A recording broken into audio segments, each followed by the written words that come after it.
Israel, America और Iran युद्ध में कल एक ऐसा डेवलपमेंट हुआ जिसने पूरी दुनिया की जियोपॉलिटिक्स को बदलने का रास्ता साफ कर दिया। इसकी शुरुआत स्पेन से हुई, जो नेटो का सदस्य देश है। एक देश पर हमला सारे सदस्य देशों पर हमला है। इस सबसे बुनियादी नियम को खारिज करते हुए स्पेन ने अपना एयर स्पेस अमेरिकी फाइटर जेट्स के लिए प्रतिबंधित कर दिया। और मामला यहीं तक सीमित नहीं रहा। स्पेन के राष्ट्रपति पेड्रो सांचेज लगातार इजराइल के खिलाफ आग उगल रहे हैं। ऐसा कोई अंतरराष्ट्रीय मंच नहीं है जहां वो इस हमले की निंदा नहीं कर रहे हो। इस तरह से खुले तौर पर ईरान के पक्ष में है, जिसका नतीजा यह है कि ईरान ने चंद देशों के लिए स्ट्रेट ऑफ हॉर्मुज को बगैर किसी शर्त के खोला है। उस पर स्पेन को भी शामिल कर लिया है। चीजें स्पेन से आगे बढ़ गई हैं।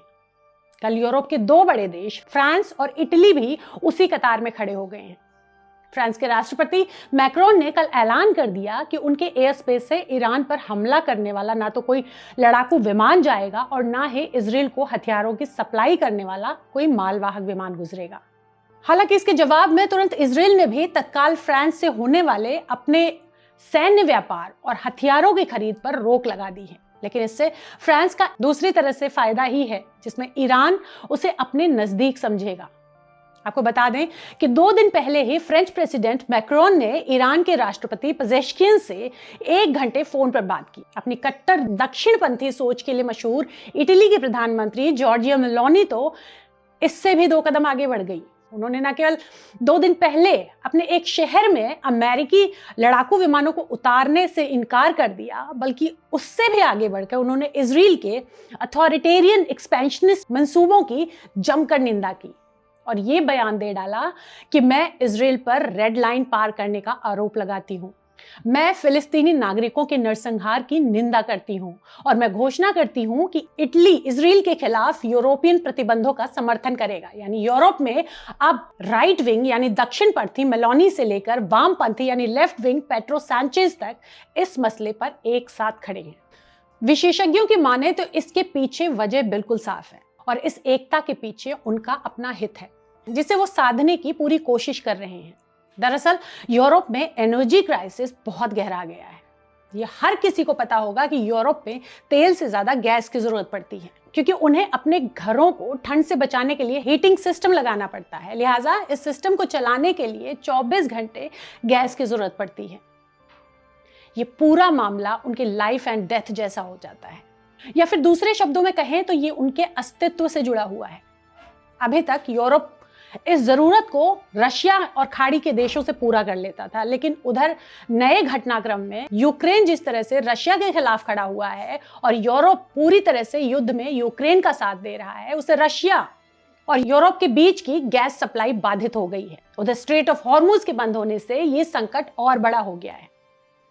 इन बयानों और गतिविधियों के जरिए दरअसल यूरोप दुनिया को यह संदेश देना चाह रहा है कि वो ईरान के साथ है और अमेरिका इजराइल के खिलाफ। आपको पता है कि हाल ही में ईरान ने चाइना, रशिया, पाकिस्तान और भारत जैसे अपने कुछ दोस्तों और सहयोगी देशों को स्ट्रेट ऑफ हॉर्मुज में खुली छूट दी है। लिहाजा यूरोपियन कंट्रीज भी ईरान से उसी तरह की उम्मीद कर रहे हैं और उनको लगता है कि ऐसा करने से ईरान उनके लिए स्ट्रेट ऑफ हॉर्मुज खोल देगा। इस पूरी परिघटना ने पूरी दुनिया की जियोपॉलिटिक्स को बदल कर रख दिया है। वो अमेरिका, जो अभी तक यूरोप को अपनी जेब में रखता, नेटो को अपना बंधुआ संगठन समझता था, जैसे चाहता था उसे संचालित करता था। वो चाहे इराक पर हमला हो या फिर गद्दाफी के खिलाफ कार्रवाई, हर मौके पर यूरोप के तमाम देश अपने लाव लश्कर के साथ अमेरिका के साथ रहते थे। वही यूरोप अब साथ कौन कहे अमेरिका के खिलाफ खड़ा हो गया है। ये उस महाशक्ति के चेहरे पर कालिक है जो एक दौर में पूरी दुनिया को संचालित करने का काम करती थी।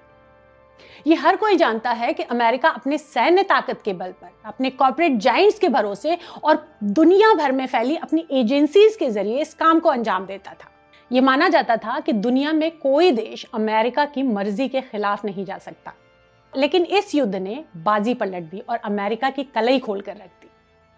अमेरिकी सुपर पावर उस मुकाम पर पहुंच गया है जिसमें खुद उसके मित्र देश उसके खिलाफत कर रहे हैं। एक तरफ तस्वीर यह है कि सुपर पावर खोखला हो गया है और दूसरी तरफ की तस्वीर यह है कि मात्र 9 करोड़ की आबादी वाला एक छोटा सा देश ईरान अमेरिका जैसे जाइंट फोर्स, जिसके साथ इजराइल जैसा खूंखार और साइंस और टेक्नोलॉजी से संपन्न देश है, उसे उसी की भाषा में जवाब दे रहा है।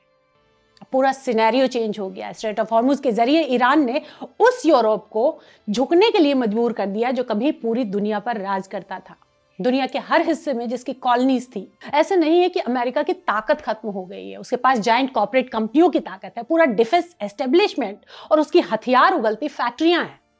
पूरी दुनिया में नेटवर्क अभी भी बना हुआ है, लेकिन कुछ ऐसा जरूर हुआ है जिससे पूरी जियोपॉलिटिक्स अब बदल गई है। वजह है ग्लोबल साउथ का इमर्जेंस, जिसमें China, Russia, Brazil, south Africa और इंडिया जैसी बड़ी ताकतें एक साथ एक मंच पर खड़ी हो गई हैं, जिन्होंने ब्रिक्स जैसा एक प्लेटफॉर्म बनाकर एक नए वर्ल्ड ऑर्डर का सूत्रपात किया है। 5 देशों से शुरू हुआ यह संगठन अब 21 से ज्यादा देशों की भागीदारी तक पहुंच गया है। ये स्ट्रेट ऑफ हॉर्मुज बंद करने के बाद ईरान के प्रभाव का नतीजा है कि नेटो का अस्तित्व आज खत्म होने के कगार पर है।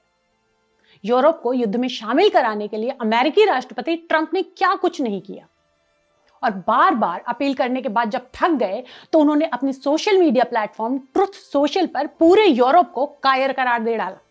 ईरान की सैन्य तैयारी और उसकी क्षमता को देखने के बाद अमेरिकी विदेश मंत्री रूबियो का यह बयान आया कि ईरान अगर इस पैसे को अपनी जनता पर खर्च करता तो आज ईरान की तस्वीर बिल्कुल दूसरी होती। ईरान ने बगैर देरी किए उसका ऐसा जवाब दिया जो हर एक इंडिपेंडेंट और सॉवरेन कंट्री के लिए एक सबक हो सकता है। ईरान की असेंबली के स्पीकर मोहम्मद बागर गालिबफ ने कहा कि रूबियो साहब को यह समझना चाहिए कि ईरान अगर ये सैन्य तैयारी नहीं करता तो 48 घंटे के अंदर अमेरिका, इजराइल उस पर कब्जा कर लेते और सारा तेल लूट लेते, और फिर गाजा के और फिलिस्तीन तक सीमित नहीं रहता, पूरी खाड़ी के देशों में कई गाजा खड़े हो जाते। इस बीच अमेरिका को झटके पर झटका लग रहा है। कनाडा के प्रधानमंत्री ने भी ग्रेटर इजराइल की दिशा में किए जा रहे प्रयासों की निंदा की है। इस तरह से कहा जा सकता है कि जिन देशों ने इजराइल को पैदा किया, उसे खड़ा किया, वही आज उसके रवैये से नाराज हैं। इजराइल ने अपने कुकृत्यों से अपने फादरलैंड के हिस्से में ही विभाजन खड़ा कर दिया है। कल ईरानी हौसले और जज्बे की एक और तस्वीर सामने आई जब उसके राष्ट्रपति मसूद पेजेश्कियन और विदेश मंत्री अरागची कारपेट बॉम्बिंग को धता बताते हुए बगैर किसी सुरक्षा व्यवस्था के आम जनता के बीच आए।